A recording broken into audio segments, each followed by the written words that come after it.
Olá de novo, bem-vindos à minha casa para mais um episódio Deixa que eu leio. Desta vez trouxe-vos um livro intitulado A Geração Ansiosa, de Jonathan Haidt. Vou pegar aqui numa zona do livro meio descontextualizada, mas acho que é bastante interessante. Atualmente existem muitos mais estudos, tanto experimentais como correlacionais, mostrando que as redes sociais prejudicam os adolescentes, e especialmente as raparigas que estão a atravessar a puberdade. Também tenho descoberto, ao fazer a investigação para este livro, que as causas do problema são mais amplas do que pensara inicialmente. Não se trata apenas dos smartphones e das redes sociais, trata-se de uma transformação da infância humana, sem precedentes. Uma transformação que está a afetar tanto raparigas como rapazes. Temos mais de um século de experiência a tornar o mundo mais seguro para as nossas crianças. Os automóveis foram popularizados no início do século XX e morreram dezenas de milhares de crianças dentro deles. Estávamos no início. Até finalmente se tornar obrigatória a existência de cintos de segurança, na década de 60. E depois os assentos para crianças na década de 80. Vejam lá, só na década de 80. Quando eu estava no secundário, no final dos anos 70, muitos dos meus colegas fumavam cigarros que compravam com facilidade nas máquinas automáticas. A certa altura, as máquinas foram proibidas nos Estados Unidos, causando incómodo aos fumadores adultos, que passaram a ter de comprar os cigarros ao balcão, perdendo assim precioso tempo. E a um funcionário que podia pedir para verificar a sua idade. No decurso de muitas décadas, descobrimos maneiras de proteger as crianças, enquanto os adultos, em regra, têm autorização para fazerem o que quiserem. Depois, de forma bastante repentina, criámos um mundo virtual onde os adultos podem satisfazer qualquer capricho momentâneo, mas perante o qual as crianças ficam praticamente indefesas. À medida que os estudos demonstram que a infância centrada no telefone está a prejudicar a saúde mental dessas mesmas crianças, tornando-as socialmente isoladas e profundamente infelizes. Será que queremos aceitar essa contrapartida? Ou acabaremos por perceber, como fizemos no século XX, que por vezes é preciso proteger as crianças do perigo, mesmo quando isso pode criar incómodos para nós, os adultos.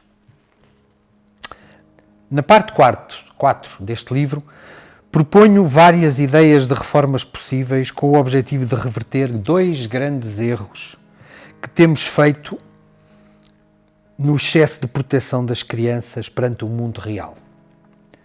Quando a sua aprendizagem carece de uma grande quantidade de experiência direta, que não podemos evitar.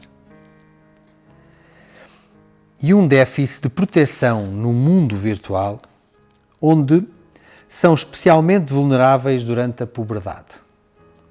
As sugestões que avanço baseiam-se nos estudos e investigações expostos nas partes 1 a 3. Visto que os dados são complexos e alguns são alvo de discussão entre os investigadores, é inevitável que possa errar em alguns pontos e farei todos os possíveis por corrigir quaisquer erros. Mediante atualizações disponíveis no suplemento online a este livro, claro. No entanto, há 4 reformas que são tão importantes e em que tenho um grau tão elevado de confiança que irei apelidá-las de fundamentais. Acredito que possam criar as bases para uma infância mais saudável na era digital. São elas: nada de smartphones antes do secundário. Os pais devem adiar o acesso permanente das crianças à internet, dando-lhes apenas telemóveis básicos, com aplicações limitadas e sem browser de internet, até ao 9º ano de escolaridade. Nada de redes sociais antes dos 16 anos. Deixem as crianças atravessar o período mais vulnerável do seu desenvolvimento cerebral antes de os ligar a uma fonte de comparação social e de influenciadores escolhidos algoritmicamente. Escolas livres de telefones. Em todas as escolas, desde a primária ao secundário, os alunos deveriam guardar os seus telefones, smartphones e quaisquer outros aparelhos pessoais que possam enviar e receber mensagens de texto em cacifos ou estojos fechados durante todo o período letivo. É o único meio de libertar a atenção para os outros e para os seus professores e para o que se está a querer ensinar. Mais brincadeiras sem supervisão e mais independência durante a infância. É assim que as crianças desenvolvem competências sociais, superam a ansiedade e se tornam jovens adultos autónomos de forma natural. Estas 4 reformas não são difíceis de implementar. Se muitos de nós as aplicarmos ao mesmo tempo, não implicam praticamente quaisquer custos. Serão eficazes mesmo que não tenhamos qualquer ajuda dos nossos legisladores. Se a maioria dos pais e das escolas de uma comunidade aplicassem as 4 reformas, acredito que veriam melhorias substanciais na saúde mental dos adolescentes no prazo tão simples de 2 anos.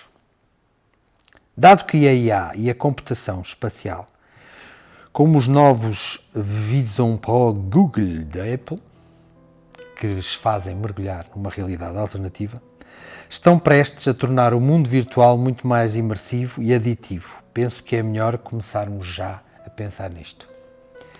Enquanto escrevia The Happiness Hypothesis, ganhei um enorme respeito pela sabedoria antiga e as descobertas das gerações passadas. O que é que os sábios nos aconselhariam hoje sobre a gestão das nossas vidas centradas no telefone? Dir-nos-iam para desligarmos os aparelhos e retomarmos o controle sobre as nossas mentes e as nossas vidas. Encontramos Epícteto, no século XI da era cristã, a lamentar a tendência humana para deixar os outros controlarem as nossas emoções. Vejam lá, há quanto tempo já foi isto. Se alguém entregasse teu corpo a quem chegasse, tu te irritarias. E porque entregas teu pensamento a quem quer que apareça, para que se ele te insultar, teu pensamento te inquiete e se confunda. Não te envergonhas por isso? Qualquer pessoa que costume verificar as suas menções nas redes sociais ou alguma vez tenha entrado em estado de choque por causa do que alguém postou sobre si, perceberá a preocupação de Epícteto. Mesmo aqueles que raramente são mencionados ou criticados e que se limitam a percorrer o infinito feed, onde são mostradas os afazeres, acontecimentos e diatribes das outras pessoas, apreciará o conselho que Marco Aurélio dava a si mesmo no 2º século depois de Cristo.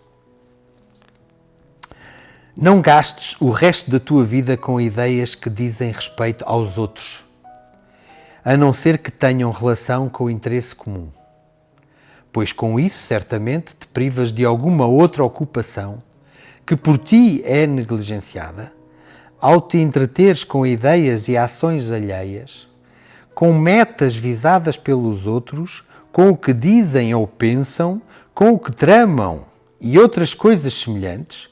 Isso leva uma pessoa a fugir da observação e da atenção que deve dedicar à sua faculdade condutora. Controlarmos a nossa própria vida. Os adultos da geração X e de gerações anteriores não experimentaram o mesmo aumento dos transtornos relacionados com depressão e ansiedade no período pós-2010. Mas muitos de nós sentimos o desgaste, a dispersão e o esgotamento provocado pelas novas tecnologias e as suas incessantes interrupções e distrações.